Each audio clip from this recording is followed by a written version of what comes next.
घरों में परिवार साथ बैठकर खाना खा रहे हैं। शहर की गलियों में बच्चों की हंसी गूंज रही है। बाजारों में चहल पहल बनी हुई है। ऐसे लम्हों में लगता है कि सब कुछ हमेशा यूं ही रहेगा, लेकिन जब सायरन बजता है, माहौल पल भर में बदल जाता है। भारत की सुरक्षा सिर्फ सीमाओं पर नहीं, हमारे घरों से शुरू होती है, हम सबके साथ। जैसे ही सायरन बजता है, माहौल पल भर में बदल जाता है। सुनाई दे, बिना देर किए कदम उठाए, सभी लाइट्स, पंखे और इलेक्ट्रॉनिक्स बंद कर दें, पर्दे गिराए, खिड़कियां बंद करें। एक छोटी सी रोशनी भी दुश्मन को संकेत दे सकती है। ये डरने की बात नहीं, बल्कि जागरूक रहने की पहचान है। ये हमारी उस ताकत का हिस्सा है जो हमें सुरक्षित रखती है। अपने बच्चों को भी इस प्रक्रिया से परिचित कराएं। इसे उनके लिए एक खेल बना दें, लेकिन ऐसा खेल जो जिंदगी बचा सकता है। एक बच्चा तेजी से पर्दे खींचता है, एक किशोर दादी की मदद करता है लाइट्स बंद करने में, एक परिवार एक साथ बैठा है, शांत, सतर्क, तैयार। पूरे शहर में जागरूकता फैलती है। छतों पर युवा निगाहें दौड़ा रहे हैं, कहीं कोई रोशनी तो नहीं दिख रही। महिलाएं पड़ोस के बुजुर्गों का हालचाल ले रही हैं, और दूर हमारे सैनिक सीमाओं पर अडिग खड़े हैं, शांत, सतर्क, निडर। ये भारत है, हर घर एक किला, हर नागरिक एक सुरक्षा कवच। अंधकार में हम घबराते नहीं, हम एकजुट होते हैं। शहरों से गांवों तक एक मौन अंधेरा फैलता है, डर से नहीं, बल्कि एक भावना के साथ। देश के प्रति प्रेम, एक दूसरे की सुरक्षा के लिए समर्पण, और इस विश्वास के साथ कि चाहे परिस्थिति कितनी भी कठिन हो, भारत मजबूती से खड़ा रहेगा। सायरन बजे, लाइट्स बंद, पर्दे गिराए, शांत रहे, मजबूत बने। हम भारत के हैं, भारत हमारा है। वंदे मातरम। किसान भाइयों, आज हम चर्चा करने जा रहे हैं ऑपरेशन सीओ पर। ऑपरेशन सिंदूर का नाम तो आप लोगों ने सुना ही होगा। बिहार सरकार ने ऑपरेशन सीओ चलाकर मानो तो किसान के हित में बहुत बड़ा फैसला लिया है। बिहार सरकार में भ्रष्टाचार इस कदर बढ़ गया है कि मानो कर्मचारी और सीओ के ऊपर कोई अधिकारी या सरकार है ही नहीं। बाकी सरकार भी अब यह समझ चुका है कि बगैर सख्ती किए यह भ्रष्टाचारी कर्मचारी और सीओ बाज आने वाले नहीं हैं। सरकार और बड़े अधिकारियों को चाहने से नहीं होगा, उसके साथ साथ हम पब्लिक और किसान भाइयों को भी खड़ा होना होगा और उनका सपोर्ट करना होगा, सरकार का समर्थन करना होगा, ताकि सरकार को यह लगे कि हम जो यह फैसला लिए हैं यह किसान हित में, पब्लिक के हित में, समाज के हित में बिल्कुल सही है, उसे पीछे हटने का जरूरत नहीं है। ऑपरेशन सिंदूर में हमारे सेना और सरकार के साथ विपक्ष और सभी जाति धर्म के लोग, लगभग 140 करोड़ जनता भी उनके फैसले के साथ थे। एक उसी प्रकार हम सभी किसान भाइयों को बिहार सरकार ने जो ऑपरेशन सीओ चलाया है उसका समर्थन करना होगा और उनके साथ खड़ा होना होगा। लगे कि हम जो फैसला लिए हैं वह किसानों के लिए रामबाण है, उसमें परिवर्तन करने का कोई जरूरत नहीं है, ना ही यह कर्मचारी या सीओ के ऊपर कोई रहम करने का जरूरत है। अभी जो पूरे बिहार में राजस्व कर्मचारी अनिश्चितकालीन हड़ताल पर हैं और तरह तरह के बहाने बता रहे हैं और तरह तरह का मांग कर रहे हैं, लेकिन वह सभी बिल्कुल गलत है।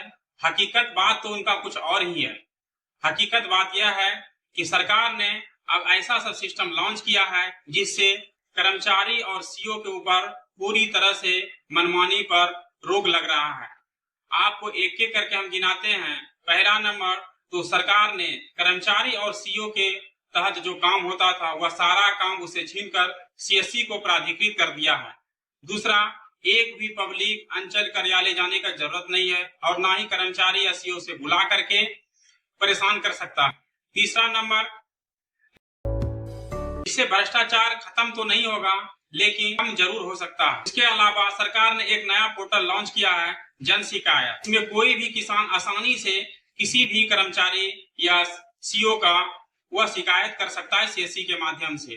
उसके लिए उसको कहना तो ज्यादा कीमत चुकाना है, ना ही कहीं जाना है, ना ही उसे कहीं परेशान होना है।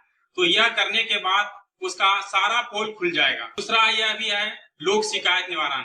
लोक शिकायत में भी आप शिकायत करके कर्मचारी और सीओ का पोल खोल सकते हैं। उसके बाद है आरटीआई।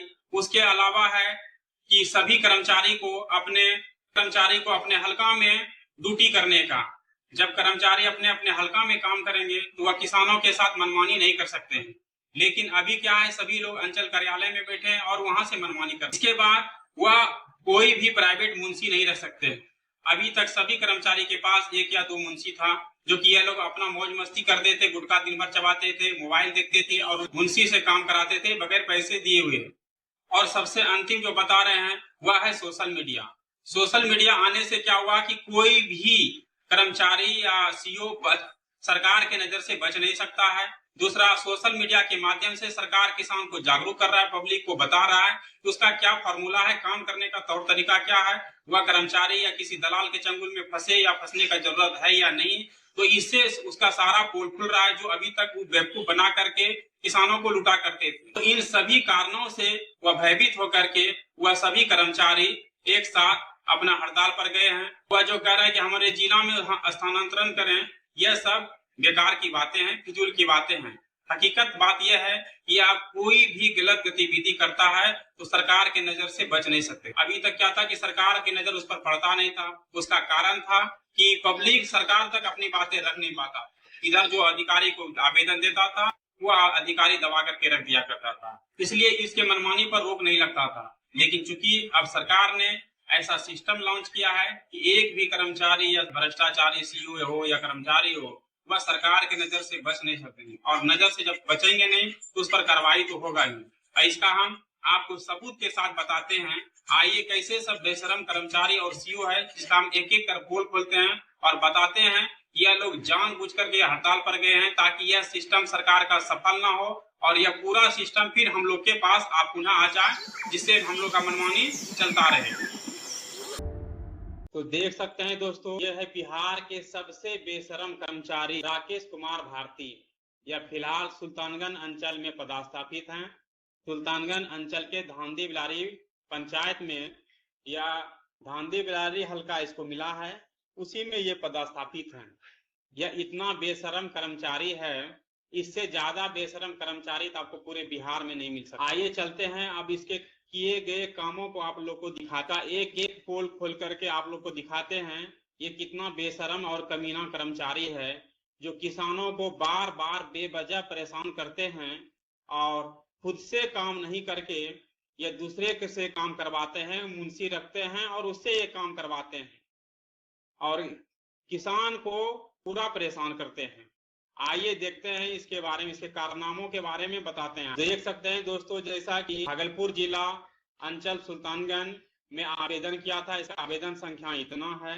यह आवेदन जो किया गया था, कब किया गया है ये हम दिखाते हैं। आप देख सकते हैं 20 दिसंबर 2024 को एप्लीकेशन सबमिट किया गया था और 20 दिसंबर 2024 को ही forwarded to CEO through applicant और 26 दिसंबर 2024 को फॉरवर्डेड टू कर्मचारी राकेश कुमार भारती के पास भेजा गया था सीईओ गरिमा लोहिया के द्वारा। और 26 दिसंबर 2024 के बाद इन्होंने 4 मई 2025 को रिपोर्ट करता है, यानी कहने का मतलब 3 महीना से ज्यादा इसने पेंडिंग में रखा इसको। उसके बाद इन्होंने रिपोर्टिंग किया।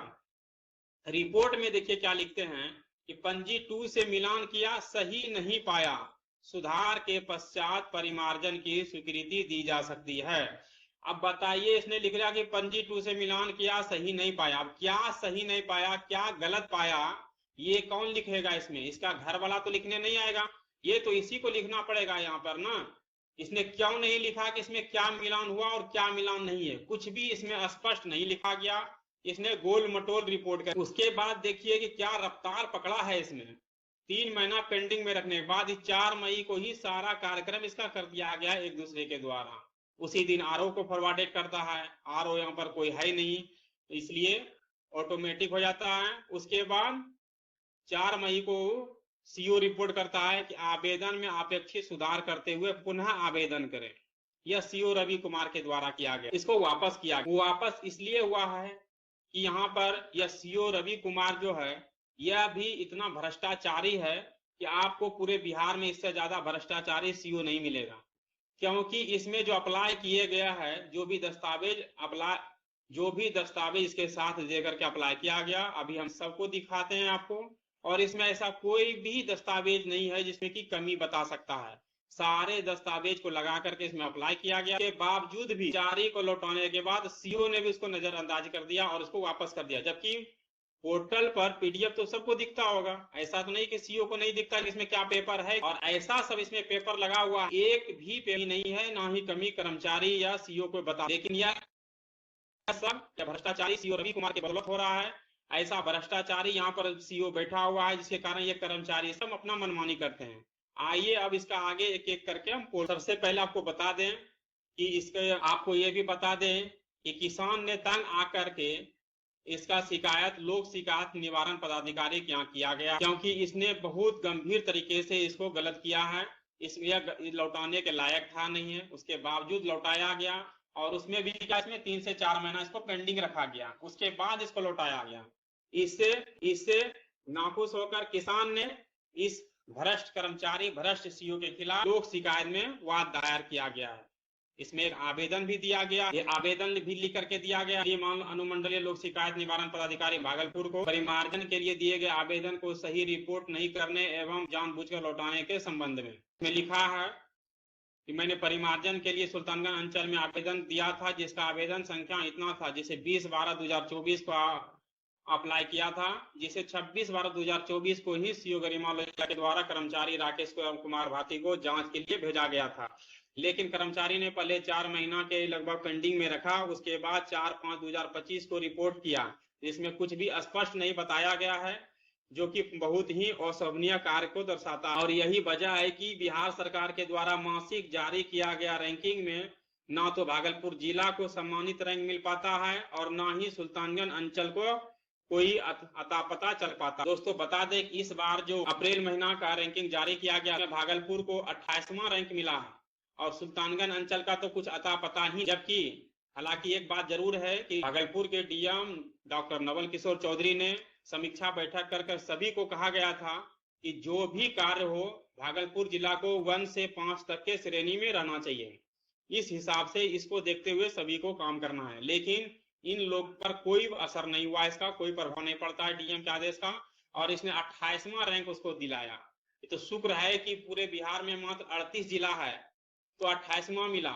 अगर कहीं 48 जिला होता तो भागलपुर को 38वां रैंक भी मिल सकता था।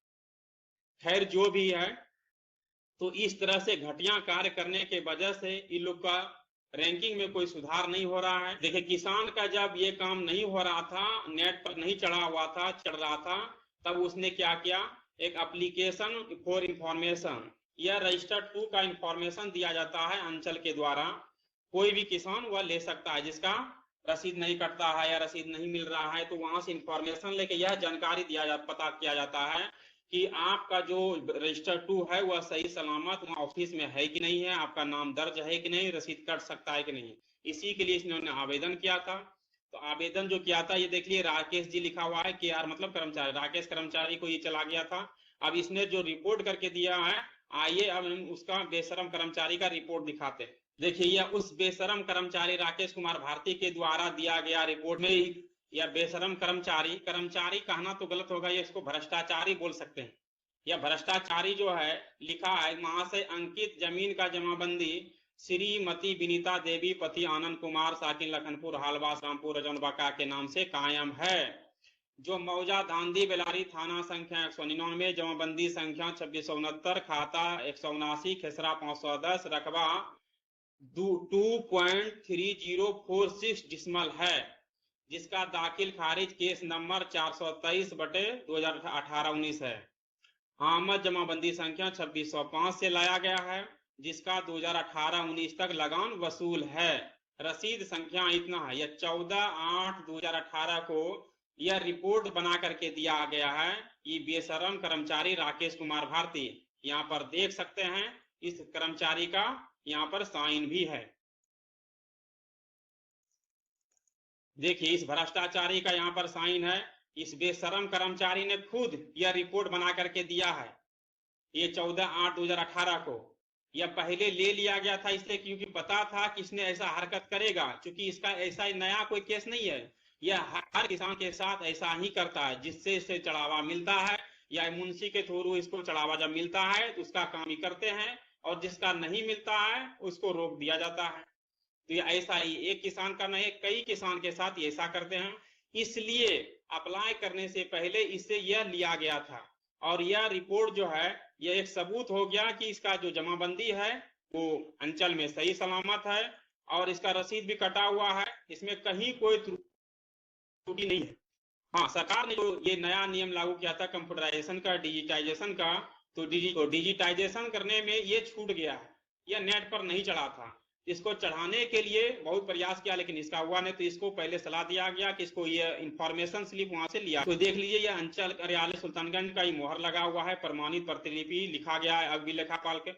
तो ये सारा सबूत है कि इसका जो रजिस्टर 2 है सही सलामत है, इसमें कहीं तरह का कोई किंतु परंतु नहीं है। उसके बाद और यह खुद राकेश कुमार भारती के द्वारा ये दिया गया है, साइन आप देख सकते हैं, राकेश कुमार भारती का ये साइन है जो 11/12/2023 का इसमें सिग्नेचर चढ़ा हुआ। 11/12/2023 को इसने रिलीज किया है यह रिपोर्ट दे करके, और इसी कर्मचारी के द्वारा जब किसान के द्वारा परिमार्जन किया जाता है तो यही कर्मचारी फिर देखिए यहाँ पर कहते हैं कि इसमें जो भी ये जो अप्लाई किया है, देखिए इसमें क्या कहा गया कि पंजी 2 से मिलान किया, सही नहीं पाया, सुधार के पश्चात दी जा सकती। अरे बेशरमो, जब तुम खुद इसका रिपोर्ट बना के दिए हो कि इसका यह सही रजिस्टर 2 में दर्ज है इसका, तो फिर अभी मिलान कैसे नहीं हुआ? और जो नहीं मिलान हुआ क्या नहीं, इसका तुम लिखेगा ना, घर वाला लिखने के लिए यहाँ नौकरी तुम करता है, बिहार सरकार तुमको नौकरी दिया है, बिहार जनता का नौकर, और तुम जो ऐसा नौकर है सबसे निचले स्तर का नौकर, ये मत समझो कि तुम ऊपर स्तर का है, सबसे निचले स्तर का नौकर है। और तुम्हारे बाद अब कौन इसको आने के लिए आएगा,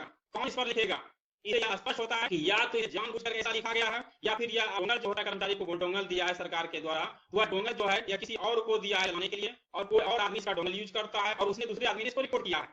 क्यों? इसको लेना है पैसा, बिना पैसा लिए ये काम करता नहीं है। और इससे साफ नजर आता है कि ये जानबूझकर किया गया, यह गलत हरकत है ऐसे भ्रष्टाचारी का, ऐसे बेशरम कर्मचारी। देख सकते हैं दोस्तों, यह किसान का रसीद कटा हुआ, ये हल्का कर्मचारी के द्वारा काटा हुआ रसीद है, ये हाथ से कटा हुआ है विनीता देवी के नाम से, और इसमें देख रह सकते हैं कि 2018-19 तक का इसका रसीद खाता खसरा हुआ है, इसमें कहीं कोई दिक्कत नहीं है। बस यह डिजिटाइजेशन के दौरान यह छूट गया है ऑनलाइन चढ़ाने के लिए, इस वजह से ये लोग इतना इसको, जबकि करना नहीं चाहिए। इसमें सारा सबूत इसका है, नया जमीन इसने खरीद करके केवाला लिया था, मोटेशन कराया है, रसीद कटा हुआ है, और उसके बाद जब परिमार्जन के लिए अप्लाई किया जा रहा है तो इसने इसका कोई रिपोर्ट ही नहीं दे रहा। ये रसीद हो गया, और अब आपको दिखाते हैं इसमें जो PDF अप्लाई किया गया है, ये सारा पेपर दिया गया है, ये रसीद इसका दिया गया, ये रसीद दिया गया है। रसीद के बाद देखिए रसीद दिया गया विनीता देवी के जो 18-19 तक रसीद कटा, रसीद के बाद इसमें देखिए वो इंफॉर्मेशन स्लिप इसमें लगा दिया गया है, जो ये भ्रष्टाचारी ये बेशरम कर्मचारी के द्वारा खुद दिया गया है बना। यही रिपोर्ट भी बना करके देते हैं कि सही है, और यही फिर रिपोर्ट कर रहे हैं कि इसमें तो मिलान होता ही या नहीं होता है मिलान, ये तो तुम बताओगे ना। तुमको वहाँ किस लिए रखा गया? सिर्फ गुटखा चबाने के लिए, ये मोबाइल देखने के लिए? देखिए उसका केवाला भी इसका नया ही है, पुराना केवाला है, ये 2017 को ही केवाला जमीन लिए हैं, उसके बाद 18-19 में इसमें मोटेशन करा करके दखलकार हैं और रसीद अपना कटवा लिए हैं। तो इसको उसको चढ़ाने में क्या आपत्ति होता है? देख सकते हैं इसका ये पूरा अंचल के द्वारा दिया गया इन्फॉर्मेशन दे दिया।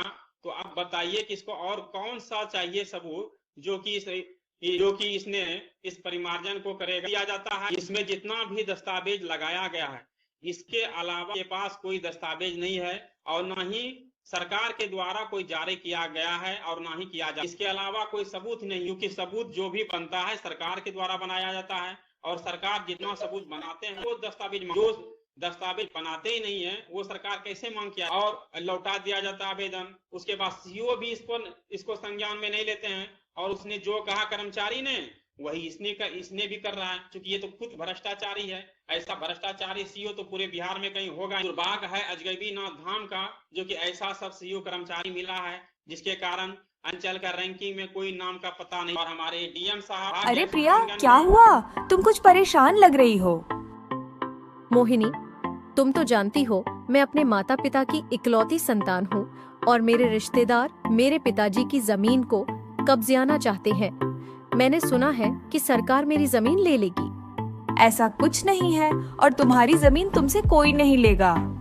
बिहार सरकार ने विशेष भूमि सर्वेक्षण एवं बंदोबस्त कार्यक्रम शुरू किया है। इससे तुम्हारी जमीन के कागजात साफ सुथरे और डिजिटल हो जाएंगे। इससे तुम्हें अपनी जमीन का मालिकाना हक मिलेगा। बस DLRS बिहार गविन पर जाओ या बिहार सर्वे ट्रैकर ऐप डाउनलोड करो।